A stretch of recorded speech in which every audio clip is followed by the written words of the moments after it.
In this video, I'm going to show you guys exactly how I took one of my clients from 0 to 30,000 monthly organic clicks in less than 6 months with zero link building. What's up, you SEO pros? Welcome back to another video. Let's get directly into Google Analytics. I want to show you guys exactly how much traffic this website is getting right now. So if we take a look at their analytics in the last 2 years, these guys have gone a little bit more than 900,000 users. And if we look at the breakdown of their channels, 90% is coming from organic search and the other 10% is coming from direct, right? But what we see here is that there's something that happened in late March 2020, early April 2020, that completely changed the pattern of their growth and that has led to where they are now. Right now, they're getting around between 2,000 to 4,000 daily users. So if we take a look at their search console as well, we see that in the last 28 days, they've gone around 1 million impressions and 45,000 clicks. So before we dive in, I want to give you guys a little bit of context of this specific website. These guys had a small app in the health and fitness niche that was doing well in the App Store, but they had zero presence on Google. So another thing is they had a really simple WordPress that had been up for around a year. They hadn't done any SEO. They were basically starting from scratch.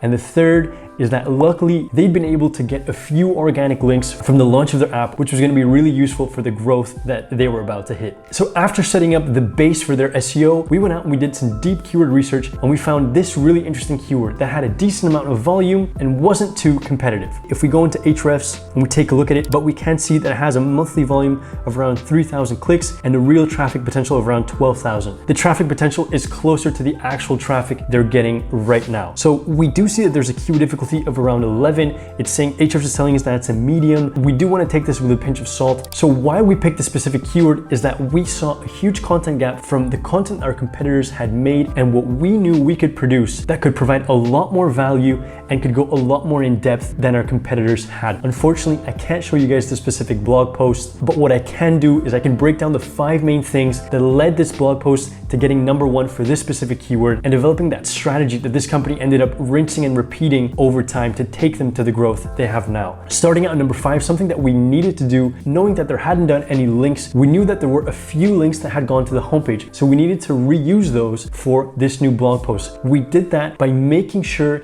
that there was an internal link from the homepage to this new blog post. And as a result, helping that blog post to have a little bit of authority, a little bit of page rank for when it was published in the SERPs. The 4th topic was social signals. So this is a continuous debate in the SEO space. Are social signals a direct ranking factor? Yes or no? I've always been a big believer that they weren't, but these guys ended up sharing their published blog post on Twitter. And a few days after that post, we saw some significant growth. If we take a look at Ahrefs, they ended up publishing this tweet. They got around 2 retweets and 6 likes, so nothing crazy, around the 19th of March. And so we see here in Ahrefs, that's exactly when this post had a huge boost and shot up all the way to #1. So I don't want to say the social signals are a direct ranking factor. I'm just saying that for this specific startup, this seemed to help and they continued doing it for the rest of their blog posts from there on out. The 3rd thing that we made sure we did was include outbound links. So because it was their first blog post, because they were basically new and had no authority in this space on Google, we made sure that we included references to official health organizations and governmental organizations when we were speaking about a specific medical term. So if we were talking about weight loss, we would make sure to have a relevant outbound link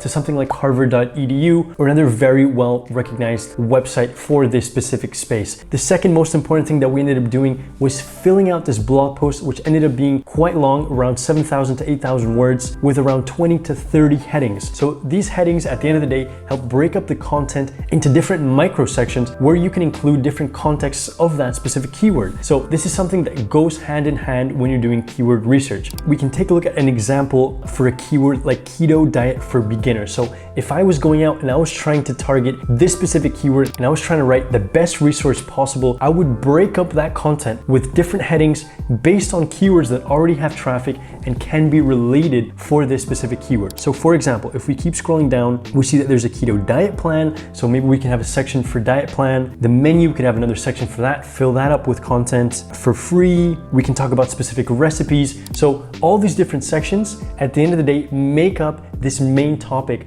of keto diet for beginners. And we did the same exact thing for this blog post that did so well. We broke it up with a bunch of headings with relevant keywords that already had some type of traffic. Another thing that we did that I feel isn't talked about enough is we included a variety of questions that were coming up for that specific keyword in Ahrefs. So I think it's something that a lot of people ignore, but it's a very easy way to add context and add a lot of valuable content to that blog post. So we see a lot of really relevant questions that could help the context of this blog post, and we made sure to add those both in the FAQ section and throughout the blog post in different headings. But guys, the number one and the most important thing that we did to take over that keyword, to get the number one spot and start getting that traffic, was we 10x'd our competitors' content. So we went out, we checked the top 15 results for that specific keyword, and we did a full breakdown of how much content they were writing, what they were writing about, what could we do to improve their content and to provide the best possible resource for that specific keyword. That ended up working quite well for them. They then ended up rinsing and repeating this for a variety of different keywords, and now they have some significant organic growth that has been a pillar